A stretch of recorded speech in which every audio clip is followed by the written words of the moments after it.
Hello everyone. Because of Halloween, I wanted to do slightly different video. Um, it's about face masks because I'm thinking from whatever like beauty routine steps that you take, a face mask actually can be pretty creepy looking. Um, if anyone is just like not expecting to see you wearing one, yeah, you could really freak them out. So instead of just talking about different skin properties of face masks, I thought we'll try to see how freaky they look on. So I've chosen 4 masks, specifically because like they have different colours. I do have a few more masks available, but I thought it'd be just too long talking about all of them. So the first mask I wanted to talk about is Purifying Vitamin Face Mask from Our Tiny Bees. It's got kaolin clay, white clay, oats, mango powder, and some dried honey. It's actually a pretty gentle face mask, so if your skin is a little bit sensitive but you still get breakouts and like prone to clogged pores and things like that, this is a really good mask to use because how gentle it is, but it's very effective. It is a powder, so you just mix it, just white powder, I don't know if you can see. You kind of just mix half a teaspoon with a little bit of water and apply it with a brush. Speaking of brushes, I kind of wanted to show you what tools I have. So this is my little mixing pot. I think it's from MV Organic Skincare. You don't actually have to use a special thing to mix the mask in, like any little bowl would do. I just have one, so I use it. And I've got 2 brushes. This one is from Dermalogica. I got it from my obsession of eBay period. Bought it in I think a pound or 2 or something like that. It's a little wet because I just recently used it. And I've got another one which was sent to me from Hackleberry because I participated in an Instagram competition. I prefer this one to use like with a already mixed face mask, you know, the wet ones, and if I'm doing a clay mask, I use this one. This second mask, which is also a powder mask, is the green tea mask from Stark. So this one, it's got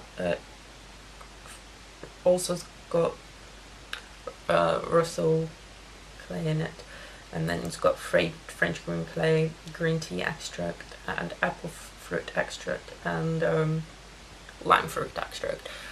This one is really good for oily combination skin. I think it might be a little bit too potent for someone with like really dry skin, but it's a really good purifying mask. Not for it to shake. And here it is. I'm trying very hard not to spill any. The already pre-made wet mask that I have chosen to talk about is Gressa Pumpkin Peel. I've got 2 pots because I made 2 orders. You can't actually buy this mask by itself, you can only have it as a gift with purchase. I think there might be still a couple available. You kind of have to select it to add to your basket because I think they were running low and they're not making any more after this. This is like a second pot that I have. They're both 15 milliliters, but just look completely different.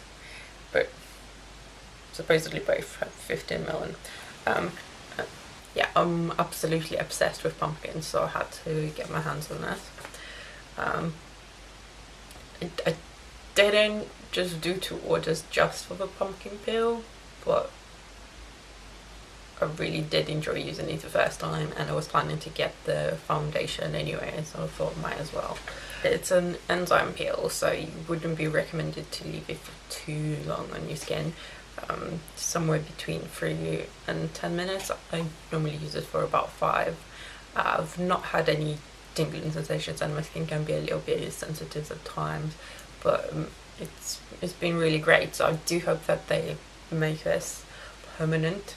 I'm pretty sure I'm not the only person who's been hoping for it, but from the leaflet that was included with the mask, it did say that you shouldn't keep it for longer than a month, so I guess it's a difficult product to make, but I just hope that they find a way to make it stay. So the last mask I wanted to talk about is the SW Basics. I only have a sample of it, which is why I can't really show you the part, but here it is, a little bit of it, and it just looks like brown powder, but it changes color completely when you mix it with water. It's got 3 ingredients: hibiscus, French green clay, and lavender powder. It's very good. I really enjoy using it. Thankfully I had enough for about 5 or 6 uses, I think. Well, not including what's in here, that's just leftovers. I think I can still get a mask out of this. And I've really enjoyed it. Kind of hoping to get my hands on a pot soon. It's kind of cleansing and brightening at the same time. It does tingle a little bit. Okay, so the mask I have on is the one by Our Tiny Bees, the Purify Mask. And as you can see, it's just basically your white clay mask with some other added things, but it just looks plain. I mean, in terms of how scary it is, I think this is pretty tame. It's your basic friendly Casper ghost. So unless you kind of pull scary, creepy faces to go with it, it's pretty down below, not really that scary at all.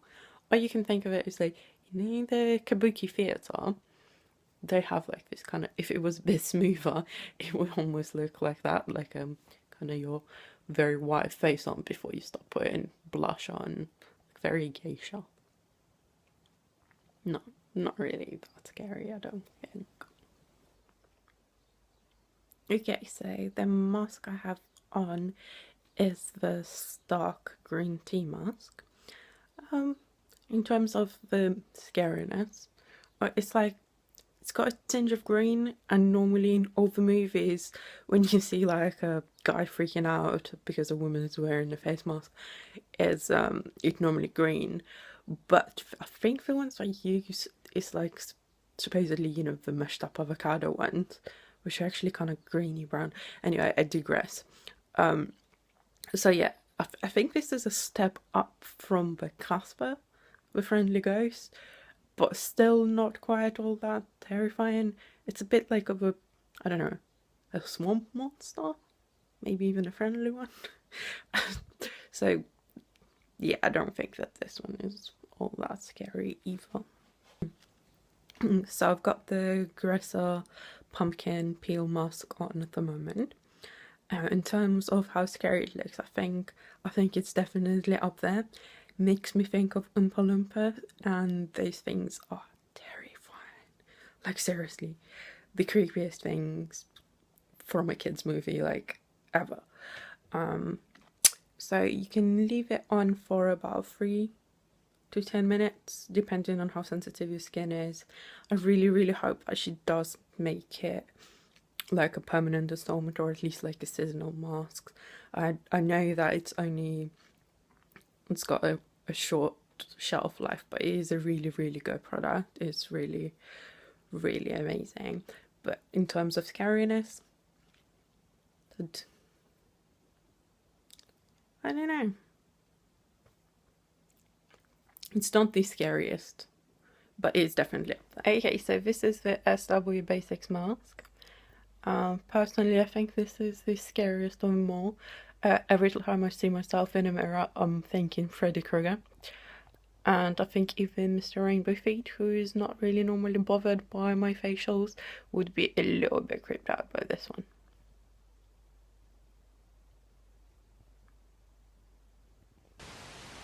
Now that you've seen me wear an awful mask, I would like to point one thing out. This video has been filmed over a period of time, and I don't actually use masks more often than twice a week, ever.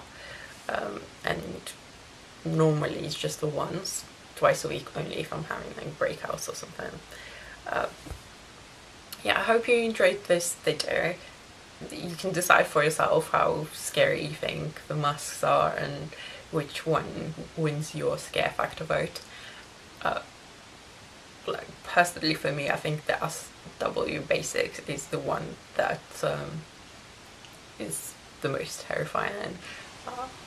I hope you enjoyed the video, have fun on Halloween, and I'll see you in the next one.